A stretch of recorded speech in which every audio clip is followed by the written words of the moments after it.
Well, hello again, everyone. It's Dr. Josh with Digital Hammurabi, and we are finally back again.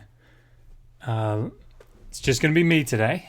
Megan is still trying to recover from having a 1-year-old that she has to take care of all the time. So, anyway, just let me look at the stream here. Looks like we're okay. And so, forgive me, I've got the side chat here in front of me, and I'm going to try to keep my eye on it. But so just bear with me if you do have a question or a comment. Please tag me at Digital Hammurabi, and it should pop up here, and I'll try to keep my eye on it. But today we are going to be looking at Exodus chapter 21. You might think, Dr. Josh, aren't you getting tired of talking about slavery? A little, but it's okay. It's okay. It's a topic that needs to be discussed. It's something that I think we all need to, make sure that we understand in its context. So there are three main passages that deal with slavery in the Hebrew Bible, at least from a legal standpoint, to talk about the legal text. And most scholars would agree that Exodus 21, what's called the Covenant Code, is the earliest, at least in the sequence. So you have the section in Exodus, then you have section in Deuteronomy, and then the one in Leviticus. So today I want to talk about Exodus 21 for a couple of reasons. One is it's debated so much on YouTube, and I feel like I've done a number of streams and videos on it, both here and on Scholar Fiction's channel. Which, by the way, if you haven't subscribed to Scholar Fiction yet, I don't know what you're waiting on. Get over there and subscribe. Do it right now. He's got some great content, and he has a pretty cool co-host. I must say. But Exodus 21 is really important because it has a variety of different laws, and it talks about some things that are actually quite debated in, of course, here on YouTube, but also in the scholarly community. So we're going to go through it, and I'm basically just going to, I don't have anything really planned. I'm just going to read through the text, and Megan has set it up so that I can have the English up, and then there's I usually don't use websites to read Hebrew and Greek, but she found one that I can use to put up on the screen here. So that should be good. Jay Package says it gets to be like beating a dead horse. Nice, it was a nice play there. I'm assuming there's a little subtle play there on Exodus 21, 2021. By the way, if you can hear our beloved youngin in the background, Oliver is fighting going down for his nap. And Megan is doing such a fantastic job with him. And my in-laws are in, which is amazing. They have been such a huge help. So big shout out to them in case they watch this later. Somehow I suspect they won't, but you never know. I am a ruggedly handsome guy. Okay, anyway, that's enough. So before we get started, one of the things that I want to do is... Poor guy. I can't tell if you guys can hear that or not. So, and that's through a closed door. Might even be through two closed doors. But one of the things that I want to do is make sure that you don't just take my word for the things that I say, right? You should never do that. You should always make sure that you... He's just screaming. You should always make sure that you have a healthy balance of challenging what people say, even in the scholarly community, challenging what they say, and making sure that you, man, so it's difficult. One of the things that MS does is it makes it difficult to concentrate when there's something going on in the background. So I apologize if I stutter. Okay, Steve Bowden says you guys can't hear him, so very good. I'll just put some earplugs in. No, I'm just kidding.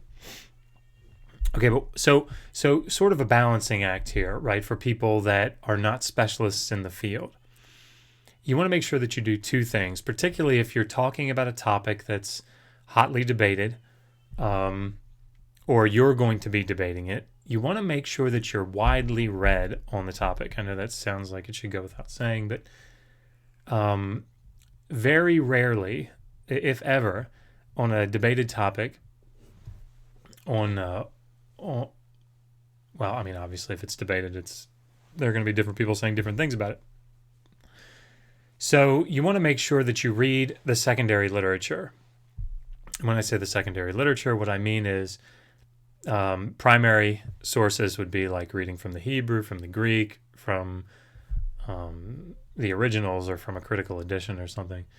But then secondary literature is what people in the field write about those primary sources. So, if you have a commentary on a book, that is secondary literature. So one of the things that I want to try to do is make it so that you guys can participate, right, and challenge me and anybody else that talks about this stuff by reading through the secondary literature. So I wanted to show you some, what I consider to be some good commentaries, and then some good books to get you into this debate. Okay, so I'm going to show you some commentaries on Exodus, Leviticus, and Deuteronomy. These are not the only commentaries, obviously, but they're ones that I like to go to. There's some others that are coming out hopefully soon from Fortress Press, but the Hermenia series is always really good in my experience. So if you can get a hold of the Hermenia commentaries, they're really, really good. But let me just show you a couple. So the book of Exodus, and I hope you can, let me switch to the OBS screen to make sure that, yes, okay, that's high enough. This is a commentary on the book of Exodus by Dozman, and it's a very meaty commentary, and sorry, it's put out by Erdman's, and this is 2009. So one of the things that you want to try to do is, if something is older, that doesn't necessarily mean that it's wrong or there's anything wrong with it. But one of the things that getting a newer commentary or reading a newer article on a particular topic is that they tend to cite everything that's been written recently about the topic. A good scholar is going to make sure that they cite all the relevant things that have been written up to that point, usually. So, a newer commentary hopefully will have an extensive bibliography, and this one does. So then you can go back and say, okay, at its publication in 2009, here's what was written up to that point. So there's a good solid commentary on the book of Exodus. A good 3-volume series on the book of Leviticus is by Milgram in the Anchor Yale Bible series. Another excellent series, extraordinarily reputable. But again, you can see, and this is just chapters 23 to 27. So, of course, chapter 25 is the big chapter that you always hear us talking about. Another good commentary series is the Old Testament Library. And this one on Leviticus by Gerstenberger. It's also pretty recent, I think. Relatively. So looks like an original publication was in '89, but it's been updated a little bit. But nonetheless, good series, good solid series. And then finally, the series, the Word Biblical Commentary series. This one is by Durham on the book of Exodus.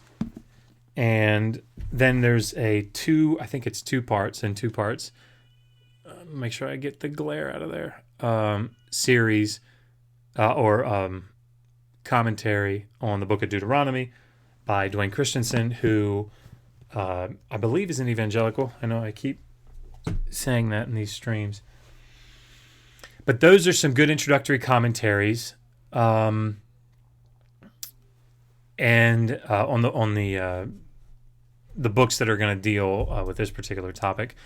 I also want to show you some monographs that can help, but I just let me take a second, look at the chat here, and just say hello to everyone. I've seen some people tag me. Okay. Oh, my sister's here. Hey, Nick. Oh, okay. She says that. I'm sure she's just kidding.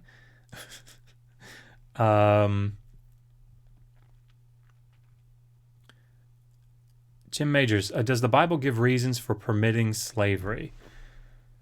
No, I think the way to probably approach that question would be to say that it's assumed, because it's assumed in the period, it's assumed in the context.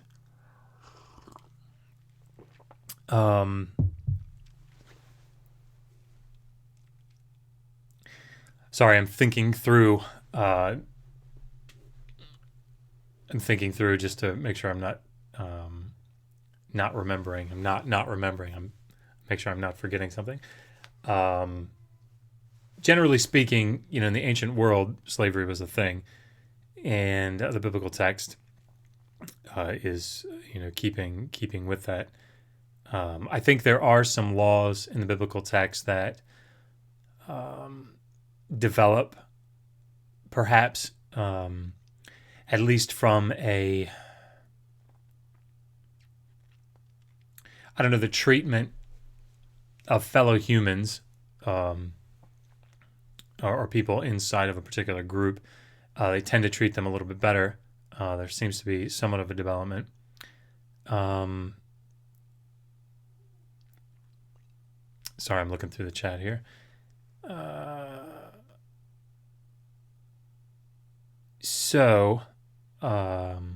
Right, what was I saying? God, this is going to be tough. I apologize in advance for losing my train of thought. Lisa for Truth asks, I'm going to be doing a show on Daniel. Any suggestions for what to put into Google Scholar? Email me, and what I'll do is I'll send you some secondary literature that I would recommend you take a look at, and we can work together on getting some good articles, particularly depending on what you want to talk about in Daniel. So that's good. Yeah, just shoot me an email. Let me talk briefly about some basic sort of introductory books. Commentaries are great, right? Commentaries are great for two reasons. Number one, it gives you a good sort of baseline to start with. A good commentary series is going to try to incorporate all the different positions that people take.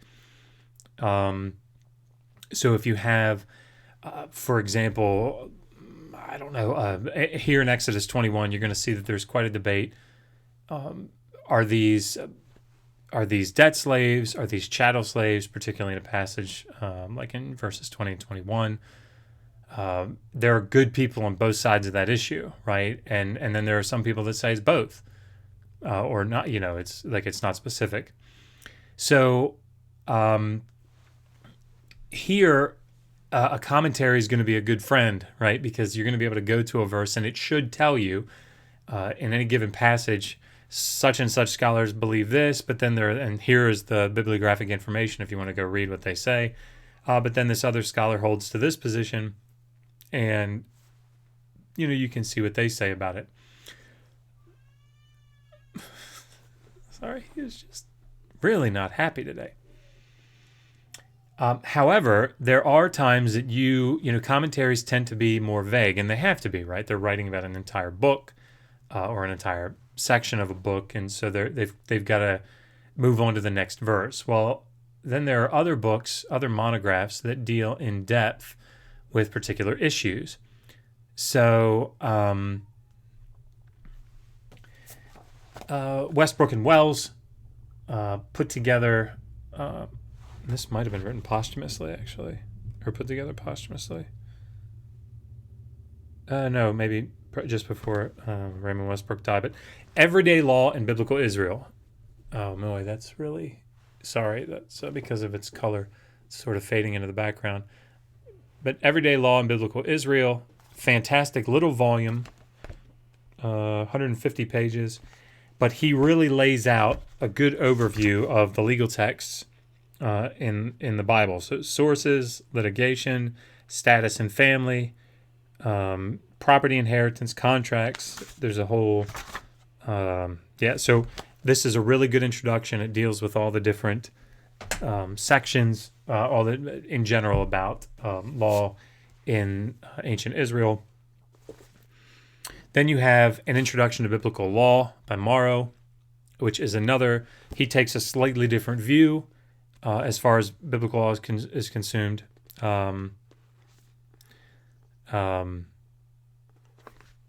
Sorry, trying to look at the chat. I need to stop looking at the chat. I meant like it was there. Sorry, not written posthumously. That's right. He didn't come back to life or from the dead and write a book. These books, several of Westbrook's writings were compiled posthumously after his death. And I thought this might have been one of them by Wells, but that's good. Good to put that out. But Morrow has another really good introduction. Again, they take different views on the legal text, so the way they come at legal text, but thinking about biblical law and the different approaches to the different legal passages. And so if you're looking for just good overview that's going to talk about a particular topic like slavery, these are really good resources. Now, specifically dealing with more monographs that deal, so it's all subjective, Jay Packett says, is what I'm saying. Yeah, I mean, I guess ultimately, nobody has come down out of the sky of late that I know of and said this is actually the correct answer. So a book that gets a little bit closer to being a specialized book on a particular topic was this is sorry, when did he put this out? 2006. So Bernard Jackson's book on the Mishpatim, the laws in primarily in Exodus, but it's dealing with so some of the topics here. Slavery, what is slavery? What's the difference between an Eved and an Amah? The marriage of the Amah. So all these sort of debated topics here. Then you have a chapter on homicide, a chapter on assault. And again, this is just sort of going through a lot of what we're going to go through today. But it's on a particular section of the biblical text. And really, really great book. Again, Wisdom Laws by Bernard Jackson, 2006. Excellent book. Sorry, I'll go a little bit faster here. Debt Slavery by Kirikinyo. I've mentioned this in some of the streams. But debt slavery in ancient Israel and the ancient Near East. Also very precise in what it talks about. This is in the 90s. This was put together. It's in the JSOT series, 93. But he really goes into, if you're looking at, are there chattel slaves described in the biblical text? Are they debt slaves? This is a great place to start. He gives you a lot of secondary literature, a lot of bibliographic references. So Gregory Kirikinyo. A little less accessible, of course, but dealing with slavery and the laws of slavery is Cardellini's Die biblischen Sklavengesetze im Lichte des keilschriftlichen Sklavenrechts. So it's dealing with the biblical laws and how they relate to the cuneiform sources. So some of the chapters here, it's in German, obviously, so it's a little less accessible, but it talks about the laws of Urukagina or Namu, the laws of Lipit Ishtar. So it's going back through Mesopotamian legal text, the Old Babylonian period, the Code of Hammurabi, and then ultimately gets down into the biblical texts. So, you'll hear a lot of comparisons between, for example, Wright, W-R-I-G-H-T, he wrote a monograph where, I can't remember the name of it now, but he's making a comparison between, he's making the argument that there's not only not only connections between the laws of Hammurabi and Exodus 21, the covenant code, but there's actually a direct borrowing and shaping based on the laws of Hammurabi. So different scholars take different opinions. That's a little bit of an extreme position, but of course, it's good to know what that position is. One last book that I wanted to reference, and I was going to reference another one if I could see it in here, but I don't. It's just a little book by John Collins, but it's okay. I'll find it and reference it later. But Texts of Terror, Literary Feminist Readings of Biblical Narratives by Tribal. And again, very short little book. I bring it up only because slavery is often brought up here on the internet as part of a discussion of the morality that is presented in the biblical text. And, Shannon Q just did a stream where she was talking about consent. And so I just wanted to bring this up because, and again, this is a little dated. Fortress Press put it out in the 80s. But it goes through the story of Hagar, Tamar, Jephthah, and then the woman in the book of Judges, the concubine in the book of Judges. So it's looking at these passages and dealing with them in that context of how women are treated, and texts that we would consider to be sort of terrible texts, terrifying texts in the Bible. So, okay, I'm going to go back for just a minute to the chat. Before I get started going through Exodus 21, does anybody have any questions for me, or I just want to look through and see if anybody's tagging me. It doesn't look like it too terribly much. Okay, I will try to keep my eye on this. But what I'm going to do is switch over to OBS, and how can I do this? Please, everybody, forgive me. Be patient. I'm going to try to bring up Exodus 21. Safari window. There it is. Okay. So, oops. Here we go. I'm just showing it to you in the NIV. Can you see that? Do I need to move to the side? Yeah, maybe I'll move a little bit to the side here. Okay. So let's just read through Exodus 21, and then we'll go through it verse by verse. So, verse 1. These are the laws you are to set before them. I'm reading here from the NIV. If you buy a Hebrew servant, he is to serve you for 6 years, but in the 7th year he shall go free without paying anything. If he comes alone, he is to go free alone. But if he has a wife when he comes, she is to go with him. If his master gives him a wife, and she bears him sons or daughters, the woman and her children shall belong to her master, and only the man shall go free. But if the servant declares, I love my master and my wife and children, and do not want to go free, then his master must take him before the judges. He shall take him to the door or the doorpost, and pierce his ear with an awl. Then he will be his servant for life. If a man sells his daughter as a servant, she is not to go free as male servants do. If she does not please the master who has selected her for himself, he must let her be redeemed. He has no right to sell her to foreigners, because he has broken faith with her. If he selects her for his son, he must grant her the rights of a daughter. If he marries another woman, he must not deprive the first one of her food, clothing, and then this word that we're not really sure what it means, but marital rights, oil, depends. If he does not provide her with these 3 things, she is to go free without any payment of money. You know what? Let's just read through the whole thing so you can kind of get a feel for it. And then we'll go back bit by bit. Anyone who strikes a person with a fatal blow is to be put to death. However, if it is not done intentionally, but God lets it happen, they are to flee to a place I will designate. But if anyone schemes and kills someone deliberately, that person is to be taken from my altar and put to death. Anyone who attacks their father or mother is to be put to death. I'm pausing, by the way, between these because I'll show you in a few minutes. The structure is actually pretty clearly laid out in the Hebrew. When the laws start and when, subsections or subclauses to a particular law are in play. So, anyone who kidnaps someone is to be put to death, whether the victim has been sold or is still in the kidnapper's possession.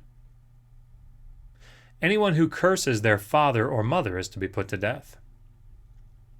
If people quarrel, and one person hits another with a stone or with his fist, and the victim does not die but is confined to bed, the one who struck the blow will not be held liable if the other can get up and walk around outside with a staff.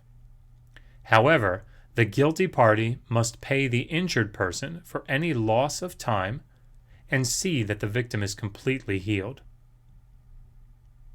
Anyone who beats their male or female slave with a rod must be punished if the slave dies as a direct result. But they are not to be punished if the slave recovers after a day or two, since the slave is their kesef, their silver, their money. If people are fighting and hit a pregnant woman and she gives birth prematurely, but there is no serious injury, the offender must be fined whatever the woman's husband demands and the court allows. But if there is serious injury, you are to take life for life, eye for eye, tooth for tooth, hand for hand, foot for foot, burn for burn, wound for wound, bruise for bruise. An owner who hits a male or female slave in the eye and destroys it must let the slave go free to compensate for the eye. And an owner who knocks out the tooth of a male or female slave must let the slave go free to compensate for the tooth. If a bull gores a man or a woman to death, the bull is to be stoned to death, and its meat must not be eaten. But the owner of the bull will not be held responsible. If, however, the bull has had the habit of goring, and the owner has been warned but has not kept it penned up, and it kills a man or woman, the bull is to be stoned, and its owner also is to be put to death. However, if payment is demanded, the owner may redeem his life by the payment of whatever is demanded. This law also applies if the bull gores a son or daughter. If the bull gores a male or female slave, the owner must pay 30 shekels of silver to the master of the slave, and the bull is to be stoned to death. If anyone uncovers a pit or digs one and fails to cover it, and an ox or a donkey falls into it, and the one who opened the pit must pay the owner for the loss and take the dead animal in exchange. If anyone's bull injures someone else's bull and it dies, the two parties are to sell the live one and divide both the money and the dead animal equally. However, if it was known that the bull had the habit of goring, yet the owner did not keep it penned up, the owner must pay animal for animal and take the dead animal in exchange. Okay. So, I am going to switch over to this and then hide it for a second, probably. Okay, good. All right. So, let me look back at the side chat here for just a second.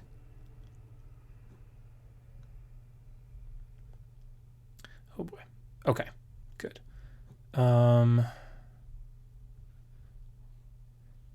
So if you have questions about that, I see Epic Christ has tagged me. What is the definition of property in the Hebrew? Are there any studies in that? It depends on what verse you're talking about. If we're talking about the verse where it says he is his property, we'll talk about that in just a second. It's the word kesef, which means silver, and there's some debate as to what that means. If you're talking about in Leviticus 25, for example, where it talks about the foreign slaves can be their property to be handed down as inheritance. That is the word achuzah, which has the meaning of landed property, generally speaking, but it's property proper. It's something that is owned in perpetuity. Okay, so we've talked about, or we've read through Exodus 21. And there are lots and lots and lots and lots and lots of things that we could say about it. But what I'd like to do is sort of give a general overview of how this thing is set up. And then we'll just kind of walk through it. And, you guys tag me and stop me if you have questions as we go. And I'll just kind of talk about what, what I think of the text, my conclusions, the conclusions of other scholars, what's debated, what they think the text means, and so on. So let me bring this back up. Somehow. Safari window. There it is. Okay. Oops. That's not what I wanted. There we go. Okay. So I'm going to try to do this.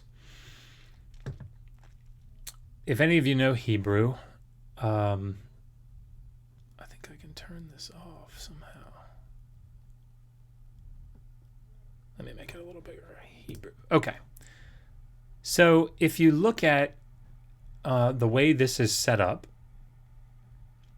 and you don't really even have to know Hebrew to understand what I'm getting ready to show you. So, but for those of you that don't know, I hope you can see my mouse here. I think you can probably. Oh, no, you probably can't, can you? Hebrew is written, Hebrew is written and read from right to left, like that. And if you notice, that word right there is key. A little backwards looking C with a little close quote, single close quote, I don't know. And you can see it there. You can see it here. You can see it, I'm probably going to miss some. Here. This word key is if, and it's not always that in Hebrew, but in this context it is. And excuse me, it's used to start a new law. So here, let me just highlight this. So that starts the new law. Ki tikneh eved ivri shesh shanim ya'avod. Uv'shvi'it yetzeh lechofshi chinam. So, if you purchase, you acquire, however you want to translate that, a Hebrew servant, Hebrew slave, a Hebrew eved. By the way, if you want to pronounce it eved, not eved, eved. I don't know. It'll sound better. Anyway. So eved ivri is of course, that's debated as well. We'll talk about that in just a second. But shesh shanim, 6 years he will serve. But in the seventh, and then in the 7th year, he will go out lechofshi, free. And then chinam is used adverbially there, and it means adverbially there, and it's like without payment, without any, like his debt is forgiven. So the idea here is that a debt slave comes in, he becomes so poor that he comes in and serves you. He's only allowed to serve you. You're only allowed to make him serve for 6 years. During that time, he's paying off his debt, right? And at the end, when he goes out, he's going out with the debt being forgiven. So I'll talk about this in just a second, but there's rationale behind that, right? But if you look at the verse underneath of it, it starts with a word that doesn't look like this one. So there's ki. This is im. Im is also if, but it is used in this context to show a subclause. So here in this context, verse 1, it's verse 2 there. It says, if, and sorry if it takes me a second, I'm just translating it from the screen here, what you're looking at. So if you purchase a Hebrew slave, he'll serve you for 6 years, and then on the 7th year has to go out free. If he comes in begapo. So if he comes in alone, what that im is telling you, the structure there, is saying we're still talking about that same law, that same initial law. This is just a variation on it, a variation in the situation. So, and you can see that in the English, right? I mean, I think it's pretty clear if you think about it logically. But this becomes important later on because you can see sometimes it seems like two laws go together. Maybe the second one is a subsection of the first, and it's not. It's a different law, and you have to divide them that way, or at least you have to consider that division. So here, if by himself, like with his body, literally, he comes in, with his body he goes out, alone he goes out. If he's the husband of a wife, sorry, I'll highlight that there. So if he's the husband of a wife, then his wife will go out with him. So this is a subsection. I won't leave the Hebrew up here. I just want to point this stuff out. Notice here, see this word, I'll highlight it again, im. This one starts with im, and this one starts with im, right? These are all, this one, this one, this one, and even this is sort of a continuation of verse 5. Those are all subordinate to this first law, this overarching law. So let me bring the English back up so that you can kind of read along. Oh, I'll bring both up so you can kind of see that. Now this is not the NIV. I actually don't know what translation this is. This is what Megan was able to find, but at any rate, let me look and see. Do we have any mods here? Okay, yeah, Vibrantly Brantley is here. Oh, okay. I'm looking back at the chat here. So Jay Packett asked the question. He says, "Never mind. You just brought up what I was going to ask, but let me talk about it anyway." The difference between Evid and Evid Ivri. So there's debate about this. Okay. So Ivri in this context, I think I'm safe saying that most scholars would think that this is a Hebrew. It's modifying Evid in the sense that it's saying this is an Israelite slave, right? A Hebrew slave. There has been in the past, and again, I don't think it's widely held now, the idea that Ivri was comparable to the word Habiru, particularly from the Newsy texts, which we don't have to go into now, but basically it was looking at Ivri here as a social class, and which changed the understanding of the passage. But I think that, particularly given what you see in Leviticus 25, I think what we're talking about here is a Hebrew slave. And there are lots of reasons. If you want to read about that, actually, most good commentaries will have a section on it. Kirikinyo, in his book on debt slavery, cites all the secondary literature that was, that had been written up to that point in the 90s. But I think there's good reason to just see this as a Hebrew slave. So let's talk generally about the difference, before we move on here, the difference between debt slaves and chattel slaves. What were debt slaves? Debt slaves were individuals that, let's back up. Here in Israel, the concept was the tribes were given the land, and except for the Levites, each of the tribes was given like a section of the land, right? And so each of the families would have their own achuzah, their own landed property, right? And it was supposed to stay in their family forever. And so you had people out there working the land, working these farmland and raising crops and those sorts of things, and trying to make their living in that way. And what would happen is you'd have a bad year, or something would go wrong, and the person on that particular plot of land, that husband with his wife and his kids and his slaves,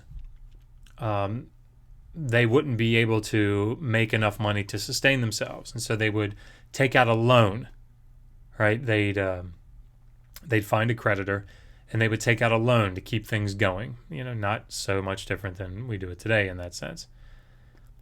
However, if they could not repay that loan because they had another bad year, or whatever happened, now that creditor he still had to be repaid, right? So one of the things that the husband could do, the father could do, he could sell a person into slavery, right? So he could into debt slavery. He could say, okay, here's my slave, or here's my daughter, here's my son, here's my wife, and that person would serve the creditor a certain period of time, here 6 years. In the 7th year, they would be let go free. If a single man sold himself into slavery or was sold into slavery, there's debate about that. We won't go into that necessarily here unless you guys really want to. They were only allowed to serve 6 years. Now, the rationale behind this, and this is not just in Israel, okay? This is in the ancient Near East in general. What they didn't want to have happen was this great imbalance of creditors and those that were in debt to them. And so, for example, if you look back in the text about the Old Babylonian period, and with the reign of Hammurabi and others in his dynasty, they would come to power, they would come to the throne, and they would declare it's a release of debt, right? Andurarum. It's like saying all debts, every debt has to be forgiven. Maybe not every debt. Commercial debts weren't generally forgiven, I don't think, but like these personal debts like this were forgiven, and the reason was it would bring the economy sort of back into balance, right? You didn't have these very destitute people that were serving these extraordinarily wealthy people. You had this economic balance that was taking place, and this was built into the biblical laws. So, and it's also built in to a certain degree in the laws of Hammurabi. For example, if I think a wife, I can't remember now the particular law, but I think if a wife was sold into debt slavery, she could only serve for 3 years, and then she had to be released in the 4th. Don't quote me on that. I'm pulling that from memory, but it was an individual. I can't remember which one precisely, but so here in the biblical text, in Exodus and in Deuteronomy, you see that they could serve. They would serve for 6 years, and then in the 7th they had to be released. Now, here in Exodus 21, you see that there are some sub-laws, right, headed by that form im. And so it says, in general, the general principle is, if a debt slave comes into service to you to pay off a debt, they serve 6 years, and then they go free. Now, if, verse 3, if by himself he comes, that debt slave, by himself he goes out, so he will go out by himself. If he's the husband of a wife, then his wife will go out with him, right? So it's you come and you go in the same way, right? But verse 4, so if his Lord gives to him a wife, and she bears him children, sons or daughters, the wife and her children will be the master's, and the servant will go out by himself. So that's the second clause, right? If he comes in single, he goes out single. If he comes in married, he goes out married. However, if when he comes in, he is given a wife, by his master, and another slave is given to him for procreation purposes, ostensibly, and they have children. Well, now the wife is owned by the master, but now the children are also owned by the master. And so, in this circumstance, the husband, the slave that came in as a debt slave, goes out after 6 years, right? In the 7th year, he goes free, but he's going out by himself. He doesn't get to take his wife and his children with him. And from an economic standpoint, right, that makes logical sense because the woman is owned by the master, and so the children that are born from that union belong to him. Okay, so I'm not saying that that's right. I'm just saying that that's the logic behind the text here. So in this circumstance, by the way, there seems to be a lot of activity in the side chat. I'm noticing it here in the out of the corner of my eye. If you guys have questions, I really am trying to look for the yellow or the red at Digital Hammurabi thing that comes up. I see one from the Messenger Reveals. I like curious people who are willing to question and consider new ideas and thoughts. That's why, oh, that's nice. Thank you. Damn it. What was I saying? Okay. You'll notice here this eam tells us that we're still dealing with a subsection of this key, right, of verse 2. So if you look down at verse 5. So this eam is still a subsection. It's still a regulation. I don't know what I'm blanking on the word. To that general principle of if a guy comes in, he can serve for 6 years and then he's got to go free. So in this circumstance where he comes in and the master gives him a wife and they have children, okay, Jay has clarified it for me. Some are arguing rape in the Bible, but whether it's there or not.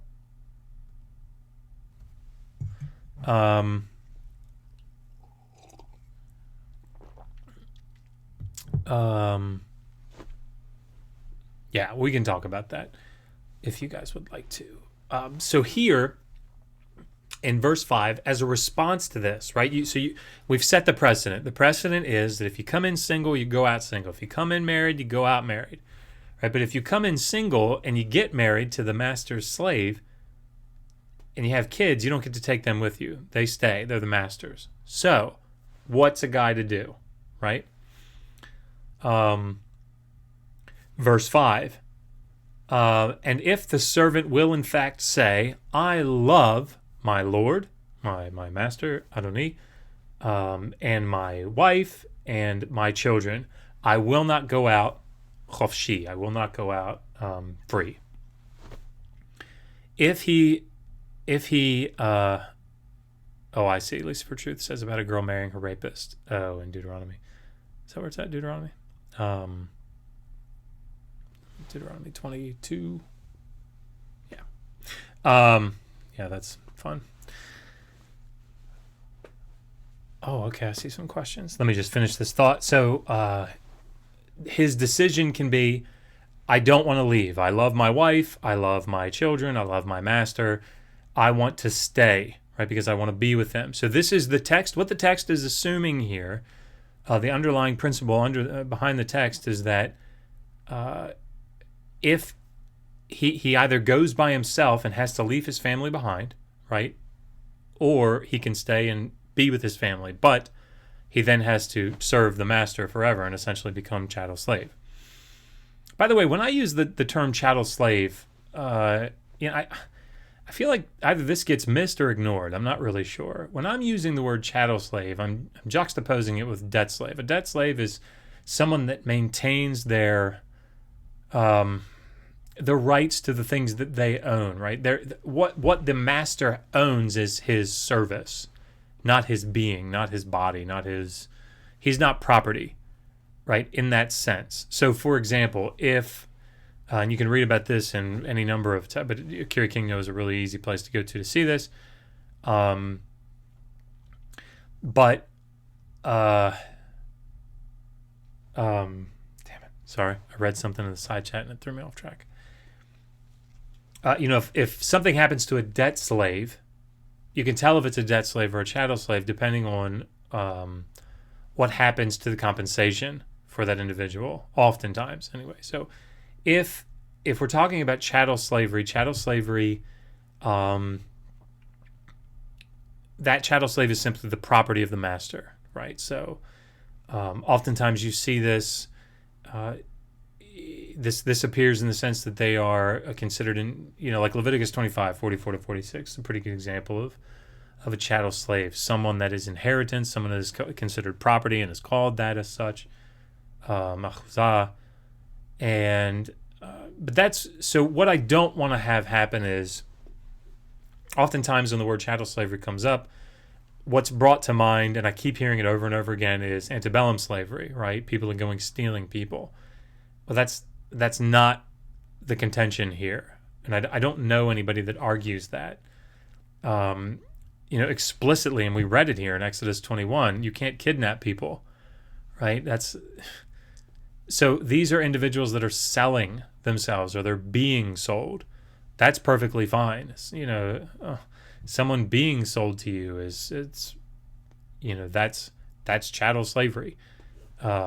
At least depending on the context of how they're being sold and what it is that you're getting when you buy them. But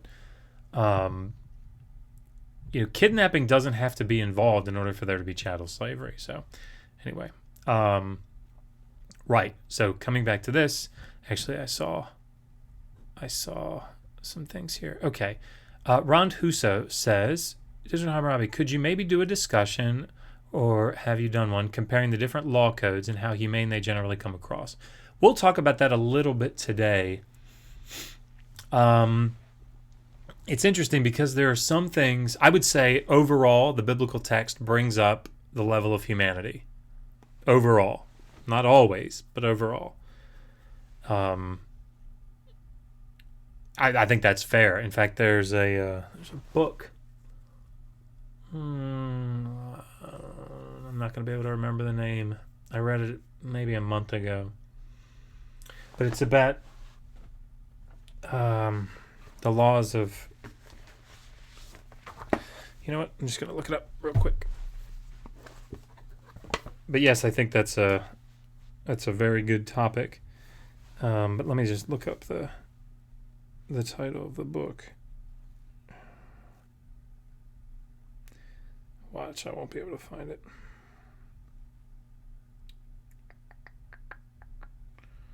Some excellent books. As I'm looking through this, I'll tell you some titles that I think you guys should probably read. Oh, there it is right there.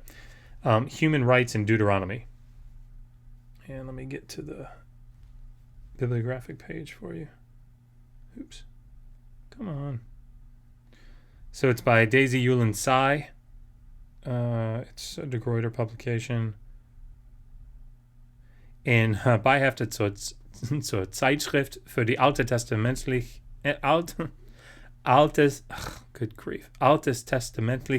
Wissenschaft. But it's called Human Rights in Deuteronomy with special focus on slave laws. And it was published in 2014, so very recent. But actually, I think a really well-written book. I haven't read the reviews on it, but it talks a lot about Deuteronomy 15, but the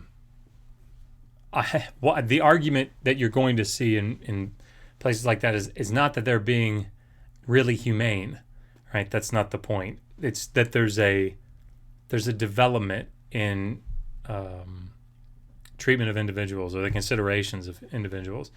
By our moral standards, I don't think that anybody would call those things humane, but there seems to be a development in it to some degree. Jay Packy says, I'm trying to listen to you and also not be distracted by the live chat. Yeah, I totally understand. Jay Packy again, he's talking to the messenger reveals. I agree, but what he's talking about goes with a conversation I had with praise. So that's why I'm trying not to get distracted. Okay. Understood. And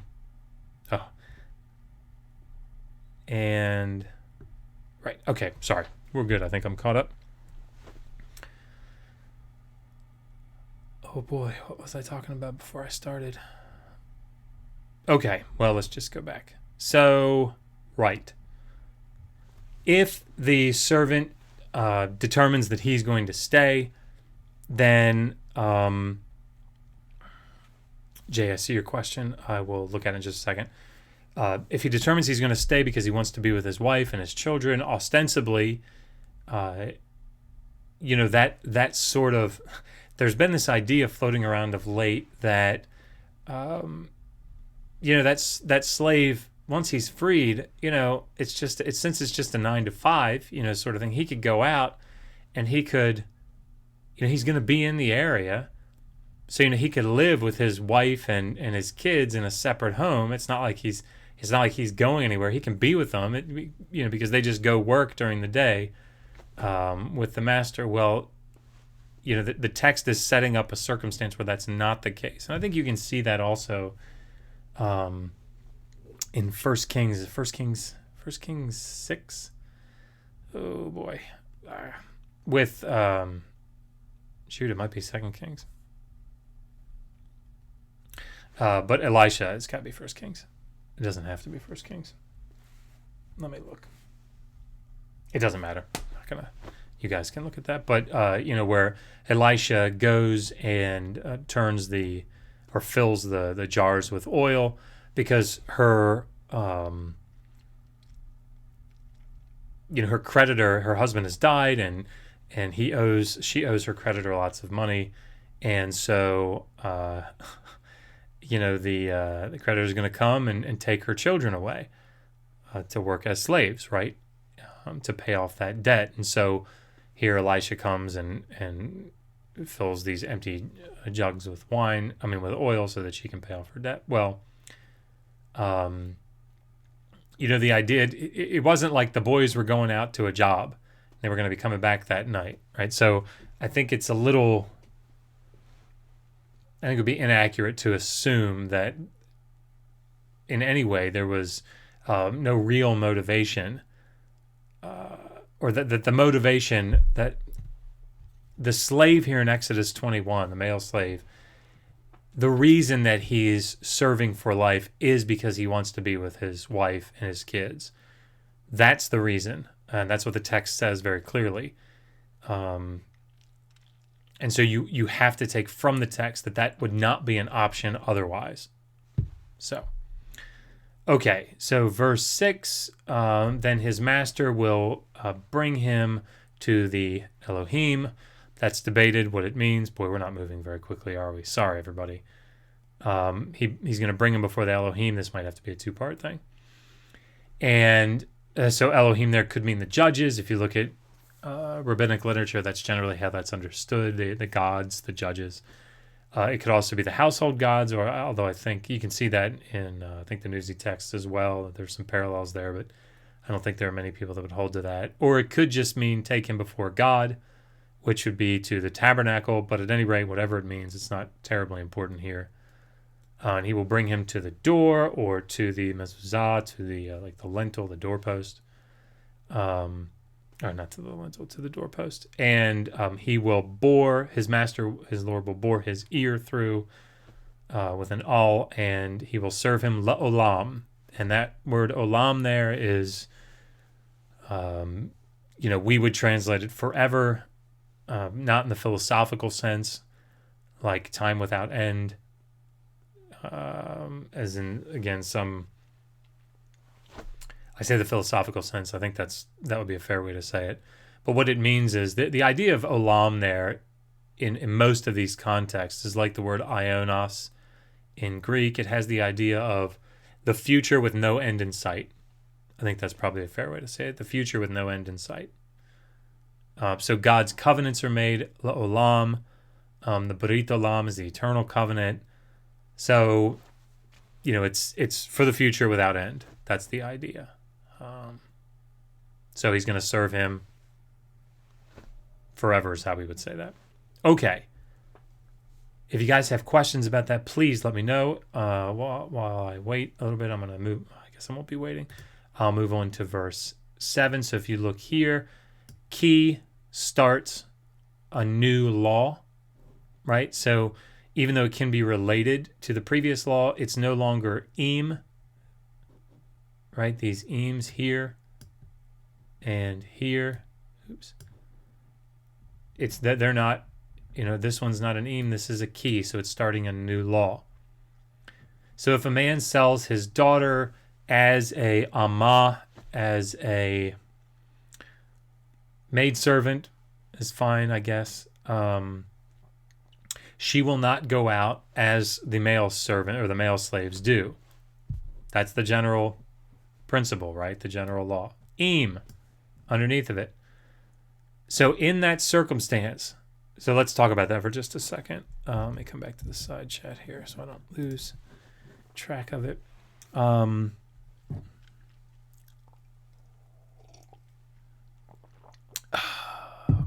Okay. So the juxtaposition here is that if a man is sold into or sells himself into debt slavery, 6 years he serves, he goes out on the 7th. And then there are all those sub-laws to that, those possible contingent circumstances and how to deal with them. Then it starts a new law. If a man sells his daughter and sells her as a amma, as a, not an alma, an amma. Amma is a different word. So, but if he sells her as an amma, it's a female servant, but it can have different connotations. She will not go out as the male servants go out, meaning, and it's the same root there, yatsa, to go out.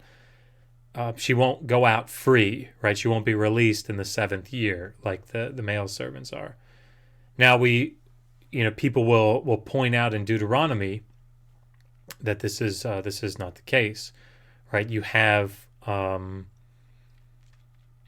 this parallel release in Deuteronomy, right? So it's a similar sort of law, but then you have the male servant being described as being released, but it says ivri and ivriya, so the Hebrew male and the Hebrew female. But then they will be released, and the same is true for the female. So there are some that would say that Deuteronomy is later, and it is developing the concept to let it be attributed to the woman as well. That's a possibility. It's also possible that the female slave that is being described in Deuteronomy 15, I think, is not describing a female slave that is being sold as a wife or as a concubine. This is just one that is a general slave, and so in that circumstance, the release would be applicable to her as well. The difference here, I think, which is pretty clear from the context in Exodus 21, is that this is a woman, this is a daughter that is being served for her reproductive services or value, if you want to say that. So here in this circumstance, verse 8, Imra'ab einei adoneha asher lo, or we could talk about that. Oops, sorry. Ada. So if she is, that word ra, if not pleasing is probably a good way to say that. If she's not pleasing in the eyes of her master, who chose her, assigned her, whatever, to himself, he's got to let her be redeemed. There are other ways that you could translate that based on the Hebrew text and what text was transmitted, but you can see that here. I'll just point this out for those of you that are interested. So here's the word lo in the Hebrew, but then there's this little note here that says ketiv asher lo, which means that which is written. So probably in the margin, there was something that was written, asher lo. This was written. And this word means not. This means to him. Oh, wait. You can't see my mouse. I forgot. This means to him and is pronounced lo. And this means not and is pronounced lo. It's just a difference in letter. So it changes the meaning of the text. Sorry, Megan texted me, which... Oh, okay. So, right. It doesn't matter. We won't. I just wanted to point that out. There is a different way to understand that if you read the... what was written in the margin of the Masoretic text. Okay. But here, let's assume for a second that what's standing here, as you see it here in the English, is what's being... Is that how they translate it? Let me just make sure. She is displeasing and not designated for himself. Yeah, okay, so they're taking that lo as for himself or to him as opposed to not. Okay. So if she's not pleasing, if she displeases her master who designated her for himself, he must let her be redeemed to a am nochri, a foreign people. He cannot, he's not allowed to sell her when he has dealt, or because perhaps he has dealt faithlessly with her. So that's one subsection. So here he's, you have the picture, and let me just pull the chat back up in case somebody's asked some questions. Oh, there have been. Okay. Let me deal with this first section and then I'll look at these questions. So stipulation number one is if a daughter is sold by a man as an amma, probably here a good way to say this is like a female slave that is going to become a concubine or a wife, she does not go free after 6 years as the male servants do. She doesn't go free as the male servants do. However, if she is displeasing to her master who designated her for himself, he needs to let her be redeemed. In other words, if he doesn't like her anymore, the reasons are not specified here, he can't sell her to a foreign people, right? Which this was common practice. To sell slaves is common practice, right? So he can't sell her to a foreign people because he's dealt faithlessly with her. Okay. So before I continue, let me look at the... I wondered, so Jay Packett says, if the slaves the Hebrews could purchase from the other nations could have been kidnapped. You mean kidnapped in the foreign country? I don't know that the text deals with that. You might say that 21:16 would say you can't do that, but I think that's, again, talking to Hebrews 11. I don't know that the text deals with it. I'd have to think about that. I don't know how you would know.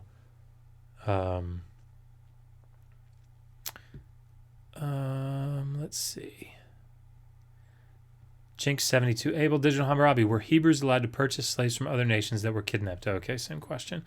Yeah, I don't know of a text dealing with that specifically. I suspect that.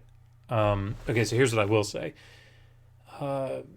Deuteronomy 23, 15 and 16, where it talks about the runaway slave, it's more than likely, I think I would say the majority of scholars would agree that this is a slave that's escaping from a foreign nation, one of the nations around. And so if that, foreign slave escapes to Israel, you're not allowed to oppress them. You actually have to give them a piece of property that they choose and let them dwell there, probably as a resident alien of some sort. So again, there's this idea, I think, that this is part of the development, I think, of, being more humane. So I think that if we were to interpret the text in that way, based on principle, we would probably say no. If they knew that it was a kidnapped individual, then they wouldn't be allowed to buy them. But I don't know that the text deals with it. Vlad Tab is Digital Hammurabi. Verse 11 is telling, okay, if you refuse to provide her, she's to go free, but she leaves empty-handed. What a friggin' deal. Yeah. So, yeah, we'll get to that in just a second. That's a good point. I think that the chinam there, though, is less about what she gets, although I'd have to think about that a little bit. But chinam usually in these contexts means that her debt, or the debt that she was there to repay, is no longer there. So she's going out free of debt. But Yeah, that's a good point. Vibrantly, Brantley. I almost said violently, which probably would not be correct reading of your name, Brant. Sorry. I don't care who may or may not curse. I just don't think cursing should be in the chat. Be smarter than 4 letters at Digital Hammurabi. Am I cursing in the chat? Or are you just drawing that to my attention? Sorry if I cursed in the chat. Okay. Very good. So, all right, we're caught up. How we doing? Everybody, this isn't boring or something, is it? Hopefully not. If it is, let me know. Okay, so verse 9, the im. So im again. So we're looking at another subsection to that law, another circumstance in that law. The im live no. So, and if to his son he has designated her according to the mishpat, according to the law of daughters, he is to deal with her. So he needs to treat her ostensibly as essentially as a daughter. 10, im. So there it is again. Oops, im. There it is again. If he takes another woman, another wife, he's not allowed to like diminish these things or to like lessen these things. And some of these are debated anyway as to what they mean. But this onah here at the end could be marital rights. It's debated. It could be a commodity. But at any rate, the point is here, he has to continue to treat her, even though he doesn't like her anymore. She is no longer favorable in his eyes. He has to continue to treat her well, right? He can't just do away with her. He's dealt faithlessly with her. Finally, 11, the im, again, im. And if these 3 things he does not do for her, then she will go at chinam ein. Oh, I see. That's what you're talking about, the ein kesef. Yeah. Let me think about that. Ein kesef, yep. Yeah, I'd have to think about that. So the 2 options, as Vlad is pointing out, chinam means like, you know, she's the debt has been paid.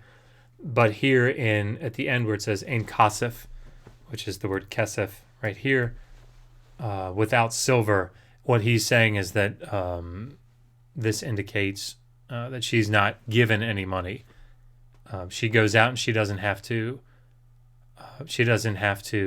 Her debt is forgiven, but she doesn't get any money as well, which of course is something different that we see in Deuteronomy. In Deuteronomy, when the slave goes out, and again, we're probably looking at a different situation, but nonetheless, when the debt slave goes out, the debt slave is to be provided with things. And the rationale here is, of course, that the circumstances in life that led to their debt slavery, we don't want to see that happen again, right? And you even see this in Leviticus 25. You see this progression into poverty. And at every stage, the Israelites are to try to take care of one another and to say, all right, as a person, sinks lower and lower into this this state of poverty, that you try to stop that. And you try to, do things for them to keep them from going further and further into debt. And of course, as you see when we get to the prophets, or when we get to the book of in Nehemiah, they're doing the opposite, right? Nehemiah 5, they're actually selling Israelites to the nations around, to the Gentiles around, and Nehemiah is having to go and buy them back. So they're obviously not doing it, right? And okay. But that's a good point, Vlad. I think probably I would probably take this ein kasef here as she doesn't need to pay anything, but I'd have to think about that. That's a good point. Okay. But the overall point here is that starting in verse 7, the main law is, Excuse me. Good grief. The main law is if a man sells his daughter as an amma, ostensibly as a wife or a concubine, she doesn't go free. In other words,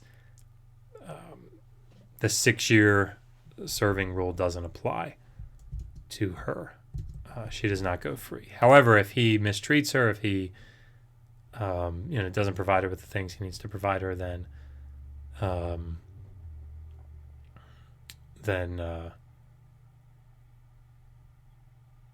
sorry, I looked at the chat. Then he has to release her, and he can't sell her to a foreign nation. So again, this is sort of dealing with that aspect of humanity. Okay, Vibrantly Brantley says, not you at Digital Hammurabi, just a lot of F-bombs being unhidden. Jay Pakic says, I think Epic Christ is doing a fine job of distracting from the topic. It is good to see you in here, Epic. It's been a little while. But everybody's being nice, right? I mean, like, we're all getting along in here. I haven't seen any trolls, I don't think. So that's good. Right. How are we doing on time? Good. I think we can keep going. Verse 12. Now this, there are at least two different types of laws. Hey, Iron Chariot's here. There are different types of laws that are constructed, particularly here in Exodus 21. One is the if-then, right? Those casuistic laws. Then you have ones that are headed by a participle, which means the one who does something. So here, the one who strikes a man. So there's no if-then. It's a different form. So the one who strikes a man and he dies, mot yumat. So this is that infinitive absolute, and we've seen it a couple of times. I haven't pointed it out, but this is that emphatic statement. So if a man strikes another man and he dies, he will surely be put to death, or he will surely be killed, or he will definitely be killed, or he will in fact be killed, or however you want to take it. So the way that they mark this is different, right? So there's no key in im, but here we have a clear subsection. But if he did not lie in wait, hunt him, literally, if he didn't hunt him, but ha Elohim ina leado, so but rather maybe not, but God brought it about, caused it to occur to his hand. So God did it. I guess this is that. What is it when a deer runs out in front of your car? An act of God. But it was an act of God. V'samti lecha makom asher yanus shama. So, then I will set for you a place which he will flee there. And this is this has been linked by some to the cities of refuge that are described in I think it's in Deuteronomy. It could be in Leviticus. I get them all mixed up now.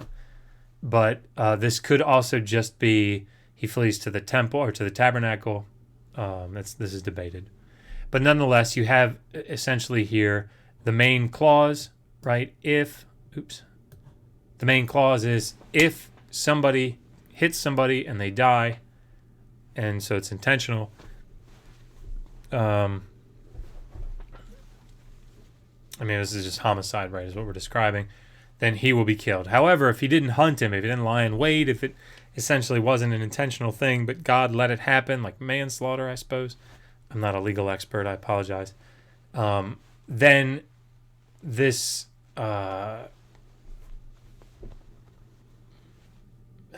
the verb nakam is often used almost exclusively to talk about blood vengeance. So, the family would track the person down and kill them.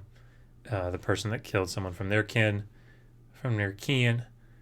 But here, the idea is that if it was an accident, then they can flee to a place and be protected.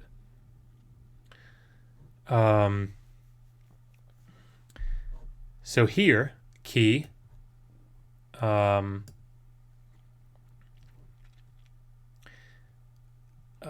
is because it's let me see. I'm just reading through the text here. Yeah, I would still consider this to be, I would say the key here is being used because you have a different structure. You don't have the key eam structure. The key here, the if, is marking the subsection. So if a man plots maybe against his neighbor or like devises a scheme to kill him, I don't know. What do they say here? With cunning. Yes. Okay. So from my altar, you will take him to die. So I think this is the idea here that they flee to the altar, verse 13, if they do it by accident. But if this is an intentional homicide, then they take him from the altar and they kill him. Okay, sorry, let me return back to the live chat. Okay. Vlad Tabis, thanks for your thoughts. Oh, yeah, no problem.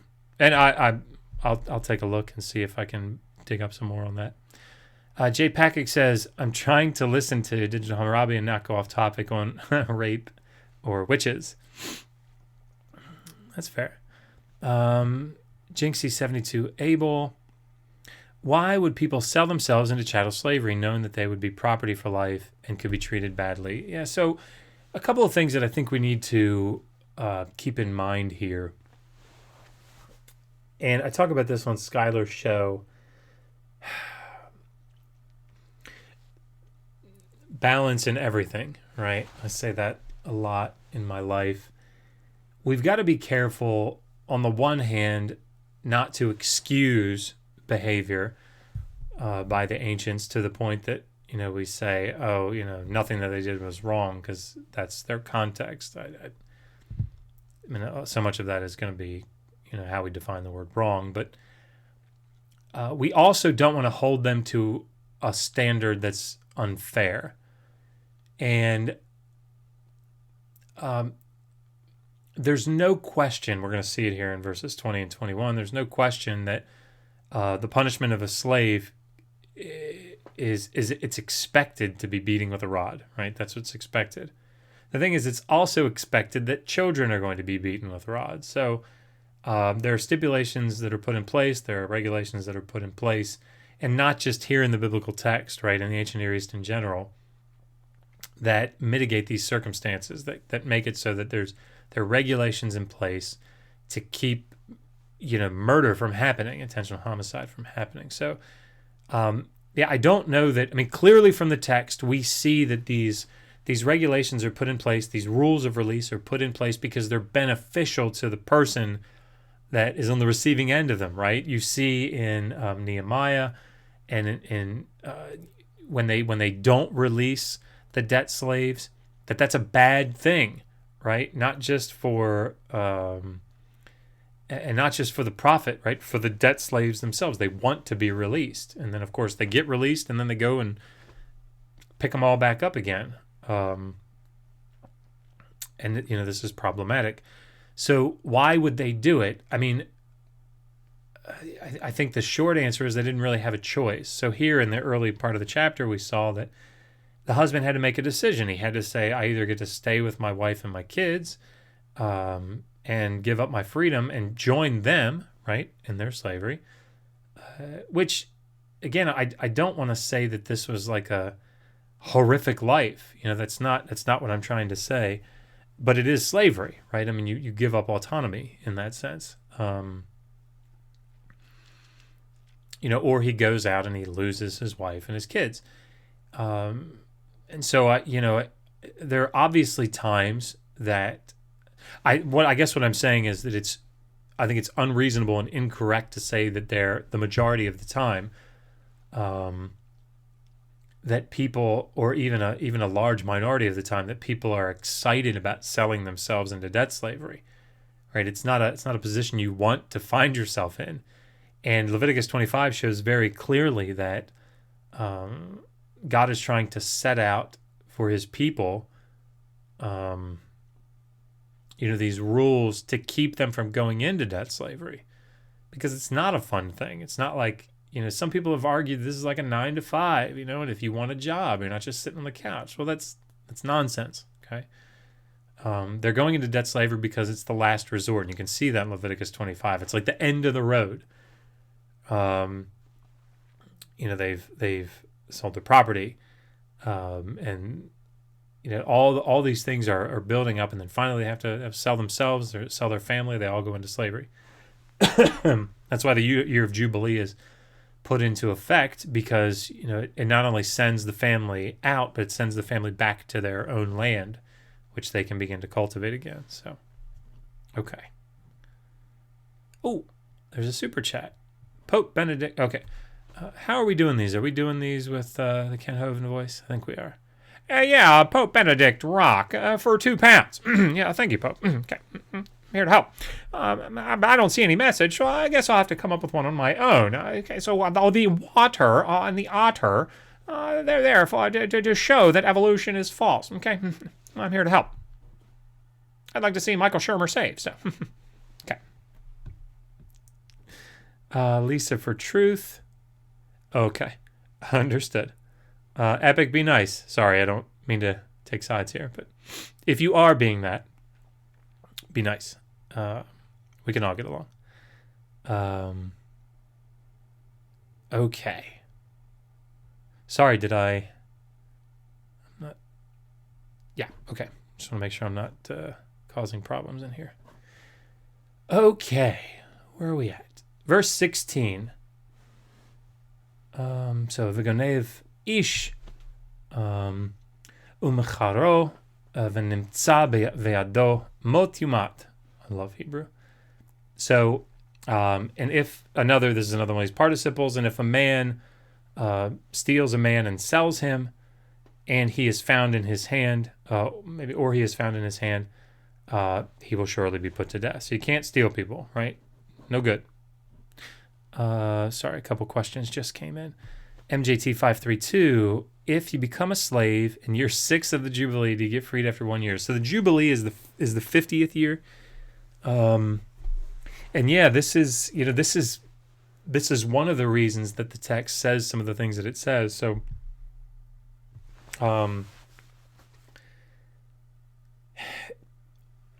this was the aspect of faith, I think, that, the Israelites were called on to, at least as the text is written, they were called to act upon, or to act in faith.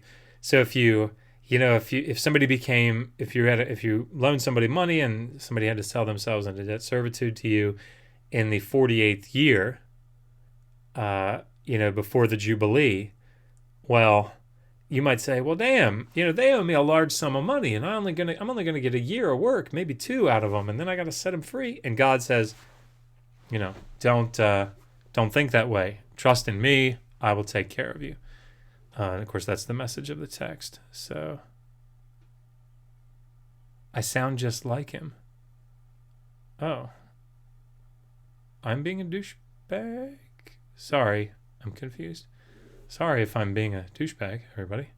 Vlad Tepes, another comparable passage concerning wives is the war captives passage. Yep. You must let her go free if you find no favor in her. It doesn't say to give her any parting money. Yeah, these are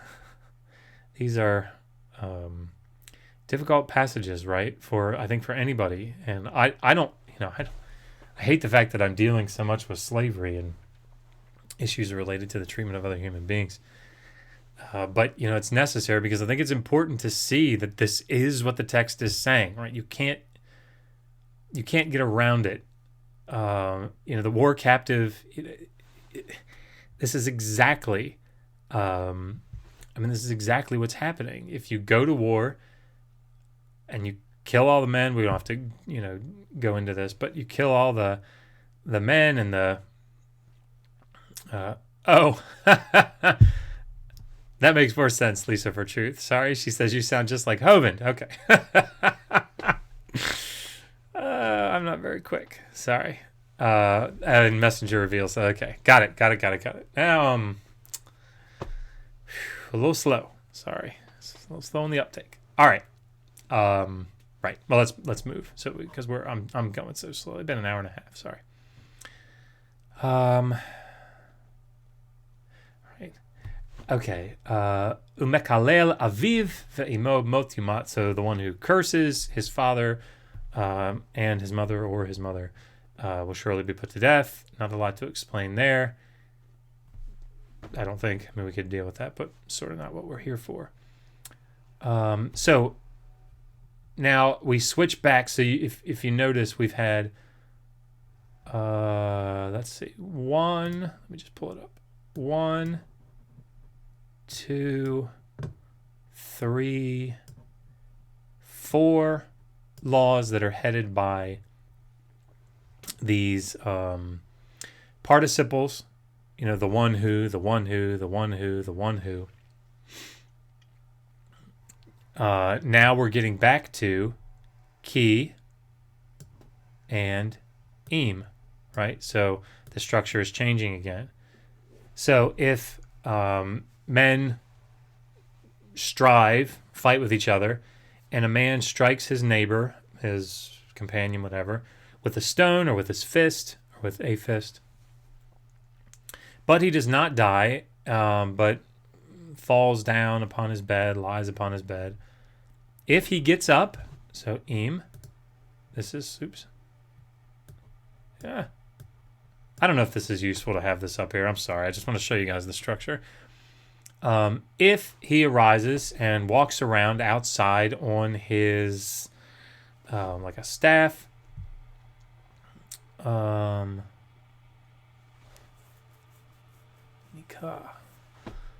let's see. Well, I don't know what that verb is. Let's see. Oh, of course. So he will be cleared. The one who struck him will be cleared, right? He'll be free. Only his, let's shave it.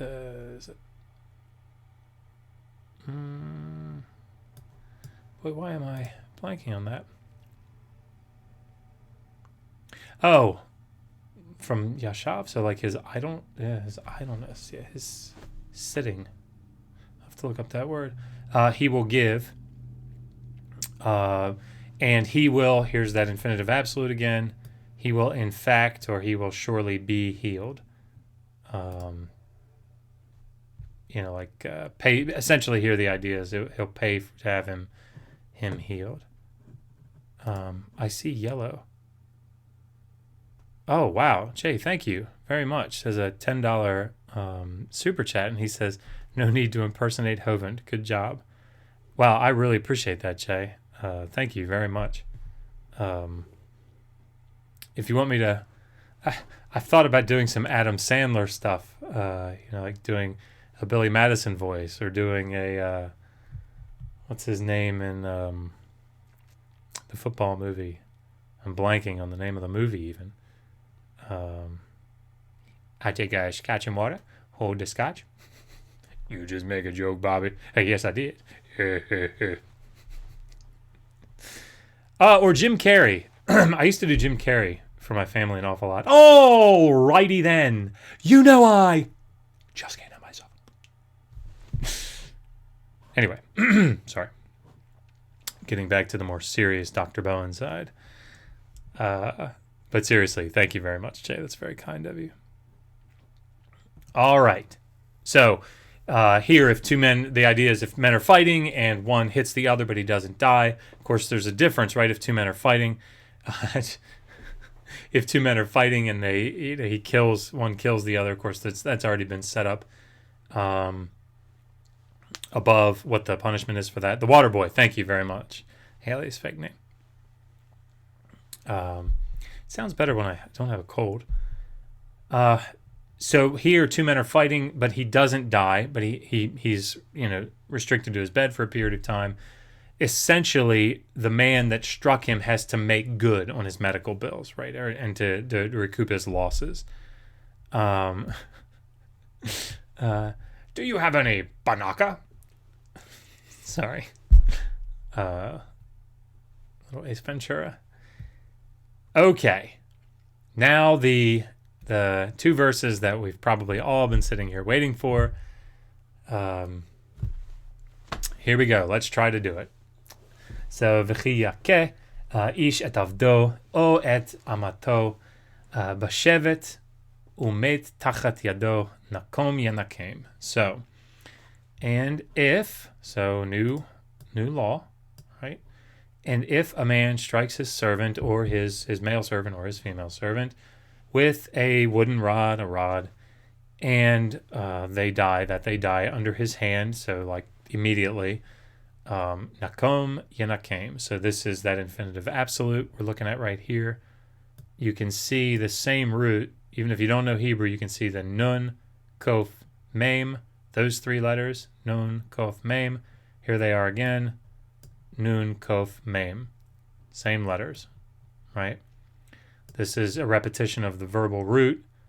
They call this an infinitive absolute, and it's, in a simple way of thinking about it, they're saying he will be punished, he will be punished, he will be punished, right? It's like repeating it for emphasis, sort of. Okay, so the idea here in verse 20 is if a man has a servant, male or female, and he beats them with a rod and they die right then as a result directly of that beating, they're going to be avenged. Lots of things to debate here. What does it mean to be avenged? What does it mean to die under their hand? That's less debated. So there are several different ways that people think of this. What's generally agreed upon is that beating with the rod, if you read through the Proverbs, you see that it's totally expected that slaves and children are both going to be beaten with rods, with wooden rods. This is a form of punishment. And in fact, it says, well, we've all heard it, right? The whole concept of spare the rod, spoil the child.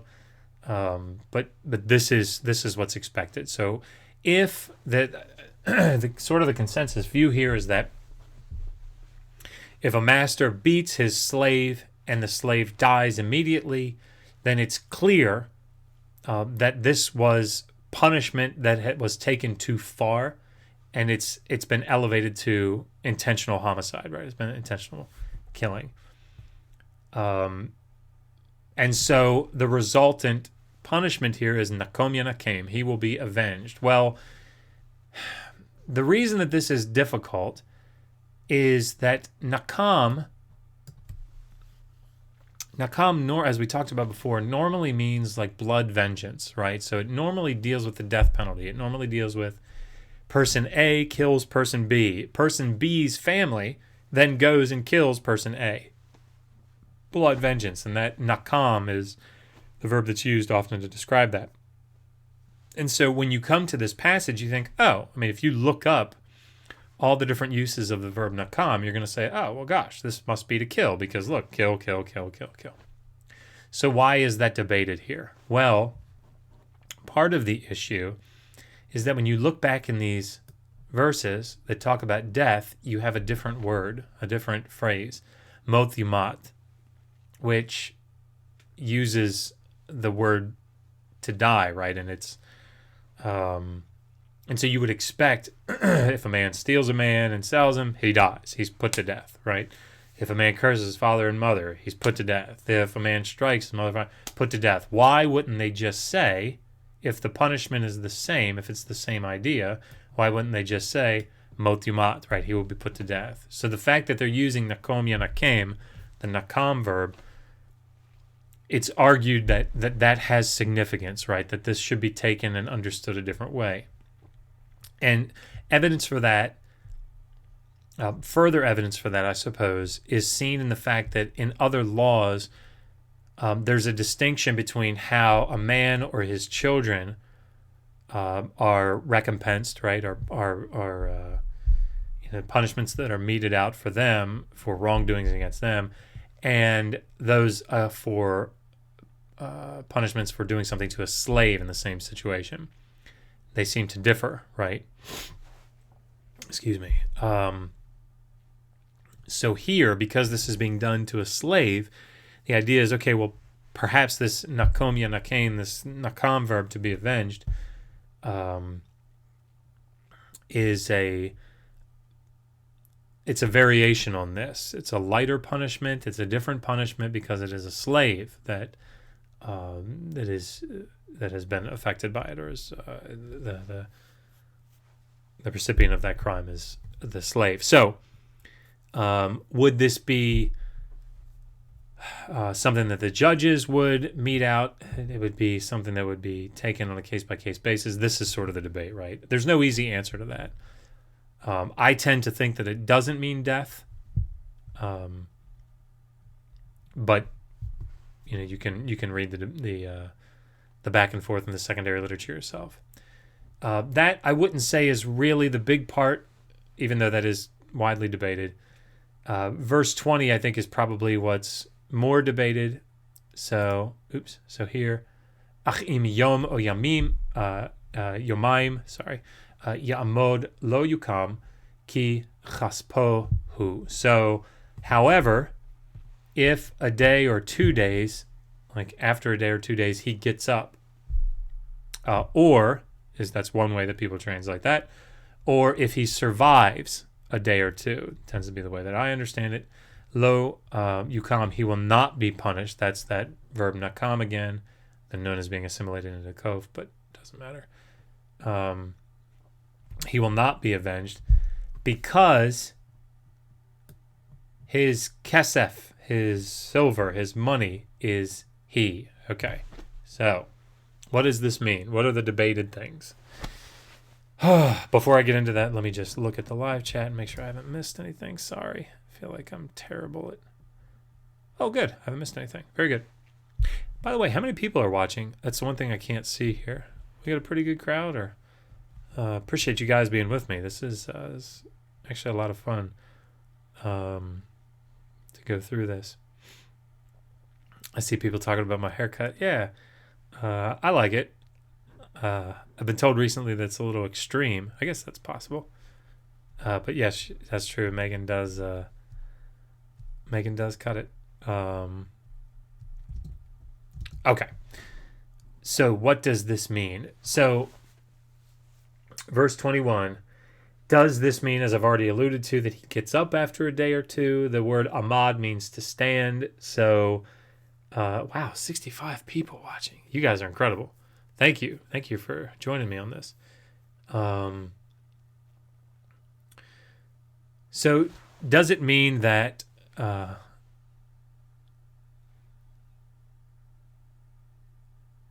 sorry, Nicholas Herman, in all caps, Josh, are you a prophet? If not, you cannot read the context of the book. Well, I'm not a prophet. So,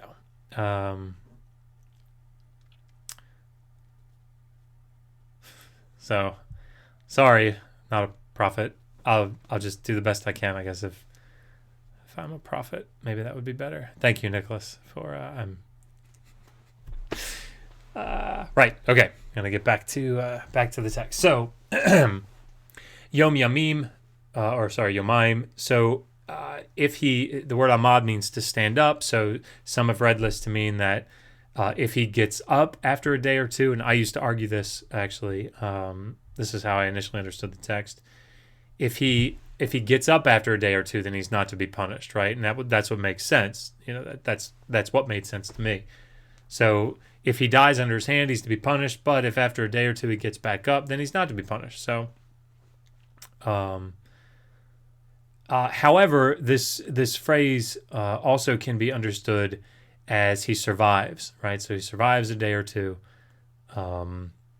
and with that's one of the reasons that this verse sounds kind of bad if you understand it that way, because it means that he survives a day or two and then dies, right? And so the idea behind that would be, if you understand it that way, which I think that's how I would take it, and I think there are good arguments for that, that he won't be punished. And the rationale behind that is that it's clear. Let's take it a different direction. The argument would be that if you think about the rape laws in Deuteronomy, for example, and it talks about if a man and a woman are in the city and she does not cry out, the rationale behind her being guilty is that, well, if she were being raped, she would scream, right? Is that always the case? Certainly not. And I think we know that if anybody's watched Law and Order Special Victims Unit. Half kidding there. I think there's a lot to that, right? You can't predict what somebody's going to do during a situation of rape. And so, but there had to be some logic behind that, right? And I think that's what we're looking at here. If the person dies immediately, we know that it was a direct result of this beating gone too far, and the master's, guilty of beating his slave too far. However, if the slave survives a day or two and then dies, even if it survives a day or two and then gets up, it's clear that there was no intentional, that it was just ostensibly a routine beating, routine punishment, and so the master is not held liable because ki chaspo hu, because he is his silver, his money, right? And of course, this is also debated. What does that phrase mean? I think the majority of scholars would say that it means, and I think even it's translated here this way, right? He is his property, right? He is his money. He is something that he's purchased.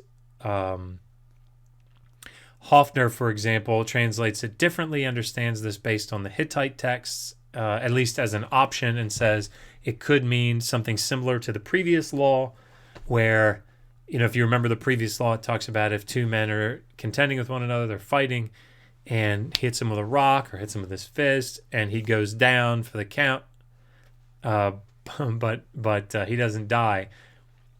The man that hit him is responsible to pay his medical bills, and so this is something that is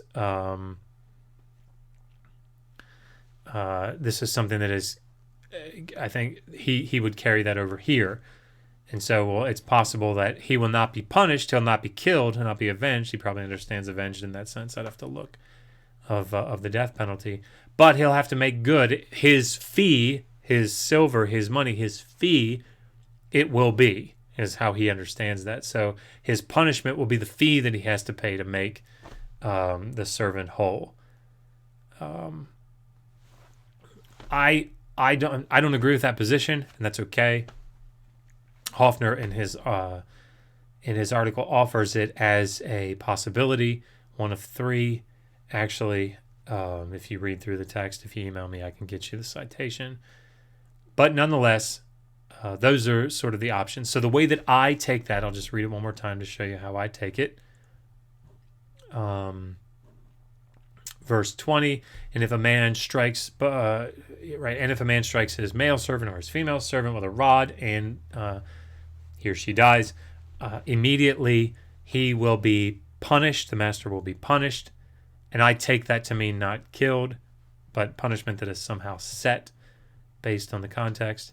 However, but I wouldn't go to the wall for that. Okay, just so everybody knows, I wouldn't go to the wall for that. I don't think there aren't many people that would. However, if the slave survives a day or two and dies, but I wouldn't go to the wall for that either, the master will not be punished. He will not be punished because he is his silver. He is his money. He is his property. He is something that is owned by the master. So the master is the only one that's being hurt in that situation, because the slave is someone that's working for him, that's making him money. And so if he beats him to the point that he dies, or even if he's incapacitated for several days and survives, if that's how we want to translate the text, still the penalty for him is that he's suffering the loss, right? The master's suffering the loss because that slave isn't out there working for him, making him money. So, okay, we've been going for almost 2 hours, and how much...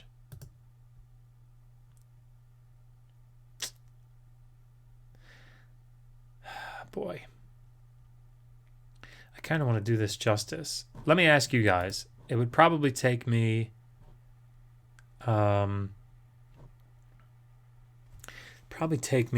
another 45 minutes to go through this. You know what? Why don't we break this up into 2 parts? So this will be part 1 of Exodus 21. This will give us another stream to do. If you have any questions in the last 10 minutes, let's do that. Let's take the last 10 minutes to do questions about what we've covered thus far. I see one in the chat already. Nick J, what do I think of the Talmud's take on these verses? I'd have to look. Actually, that's sort of a difficult question just on its face. The Talmud isn't, there are lots of different Jewish interpretations of these things. I suspect you're asking more broadly. I'd have to look at which ones in particular.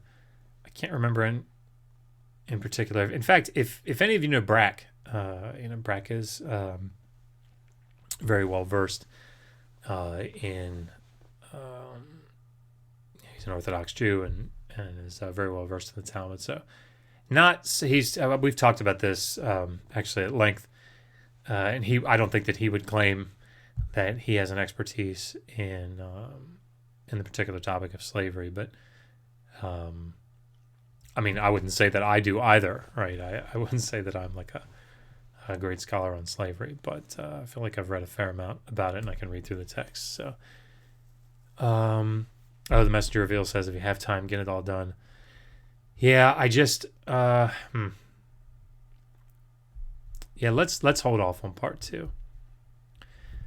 I would love to do it all the way through, but we've been going 2 hours already. So, Epic Christ asks, what is the Israelites or ancient Near East people's opinion on slavery?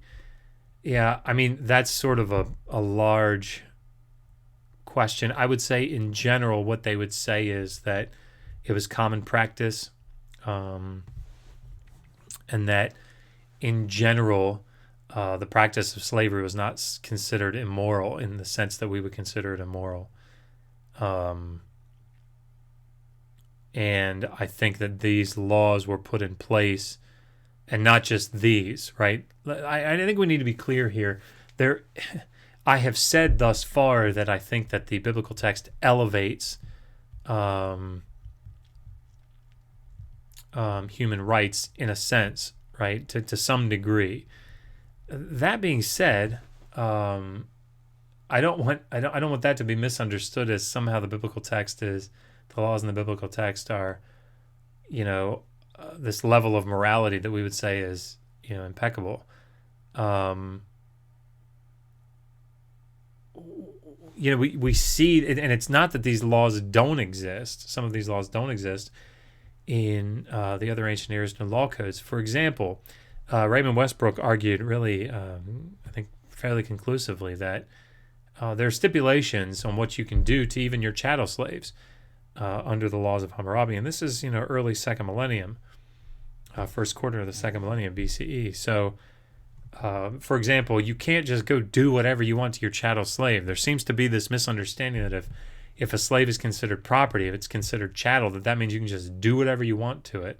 And that's not necessarily the case. Certainly you can definitely do more things, but you can't just do anything. There are rules, there are laws that are set in place.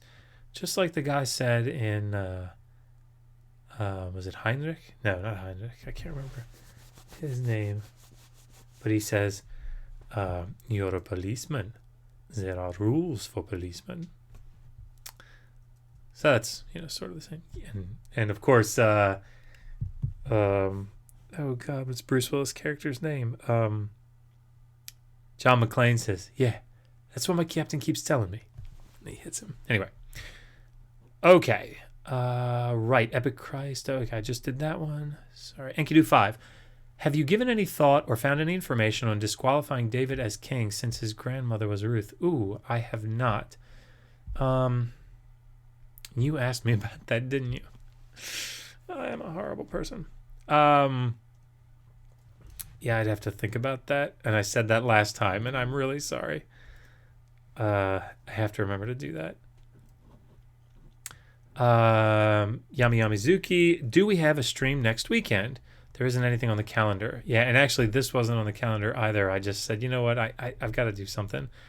I'll probably do part 2. So if everybody doesn't know this, part of the issue here is that, well, there are a lot of factors, but Megan is really having to dedicate herself to her dissertation. And, not to say that she wasn't dedicated to it before, but I think that she's really trying to any spare time that she gets. Even though I think Digital Hammurabi is incredibly valuable, and she does too, to her development as a scholar, just in the general sense, it's more important right now for her to get this dissertation done. And, I've said it before and I'll say it again. It's so impressive what she's doing. It's just so impressive. So what I'm trying to do right now, I'm actually putting another video together, working on the script. I'll be starting the script here very soon, called Responses, or I don't know what I'm going to call it, but it's going to be like common objections to slavery in the Old Testament, something like that. So, I've done several videos where I've dealt with what is slavery in the biblical text. Well, then, of course, people came back with, but what about? So now Jay Packett sent me a long conversation that he had with someone, and I'm sort of using that and other conversations that I've seen as a basis for making a response to objections that people have to there actually being slavery in the biblical text. So, Alias fake name. Oh, thank you very much, Alias. Yeah, because I won't see him if you don't tag me. Okay, because in some of the verses in the Bible, it kind of sounds, it kind of says that slavery is bad. I don't know which ones you're referring to. Now, if you look at Leviticus 25, what you will see is, okay, so to not get into the weeds here too terribly much, most scholars would see the covenant code in Exodus 25, or Exodus 20 and 21, and 22 and 23, but particularly here in 21, coming first, right, chronologically speaking, that it's the oldest legal text before its redaction history and all that stuff. Then I think generally Deuteronomy is seen as coming, and then the passage in Leviticus, particularly 25. And so, you track changes, that it's sort of changes are seen in light of that. Van Cedars would see it differently, right? He would see the covenant code coming last. I think Leviticus coming first. I think he sees it in the exact opposite. I'd have to look into that. But he definitely sees the covenant code coming later. In Leviticus 25, what we see is, there was an article that was written called, it had the word lemma in it. I can't remember what it's called. That's so terrible. But it's showing how, what he argues is that the writer of Leviticus 25, taking the covenant code texts, the laws in Exodus 21, and developing them to say only foreigners, right? Only the goyim and the toshav, only they can be made into chattel slaves, permanent slaves, right, that are to be handed down. But your fellow Israelites and those that identify with the community, the covenant community through circumcision, like the ger, they have to be treated as hired workers. They can't be treated. They have to be debt slaves. But it's even more developed than that, right? But your chattel slaves can be taken from the nations around you and from the, however you want to translate Toshavim. That's debated too. But the inhabitants, the foreigners that are in your midst, they can be taken as slaves. So if you're saying that in that sense slavery is bad, yes, for the Hebrew, for the fellow Israelites, that type of perech, that type of forced labor, that's bad for them, but it's bad for them. But it's certainly fine to do it to foreign nations. Iron Charioteer at Digital Hummer, what do you think of the apologist Michael Heiser's slavery explanation? I don't know that I know it. What does he say? Again, I think Michael Heiser, very reputable scholar, studied under Michael Fox, very well trained in that respect. So, I'd want to take, and I think you should too, take anything that he says seriously. Doesn't necessarily mean that, everything that he says is right, but the messenger reveals, yeah, that's a huge time commitment. Glad she's focused on that. Tired of keeping the great work. I indeed will. Oh, okay. Take care, messenger reveals. Thanks for coming in, man. I really appreciate it. Okay.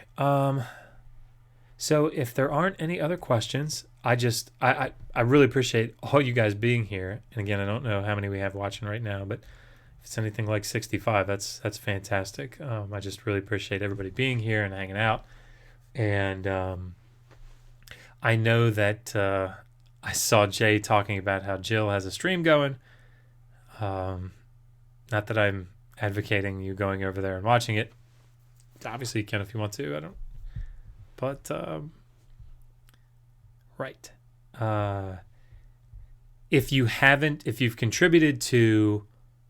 Okay, sorry, one more question from Epic Christ just came in. Do you think Israelite religion comes from Canaanite religion? Yeah, definitely aspects of it.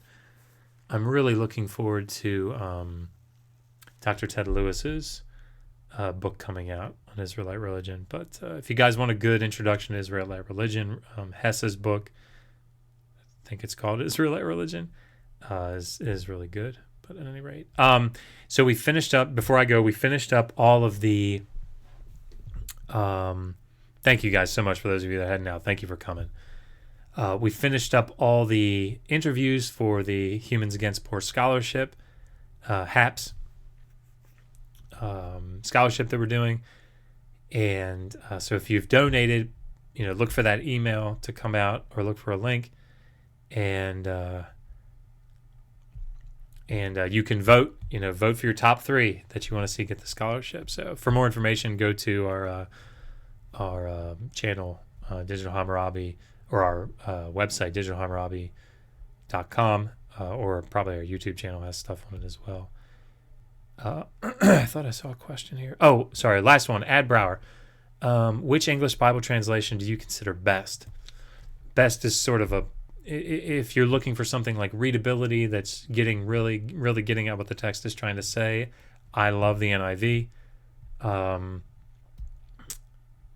I haven't really stayed up on the recent translations. I used to read the Holman Christian Standard Bible. I like the NASB, but that sort of thing.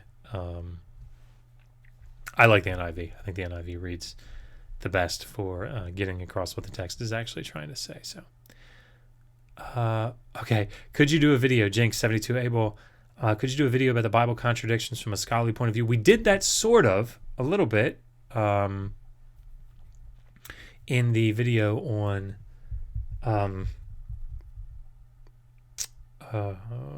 the formation of the Pentateuch. Sorry, kind of blanked on that.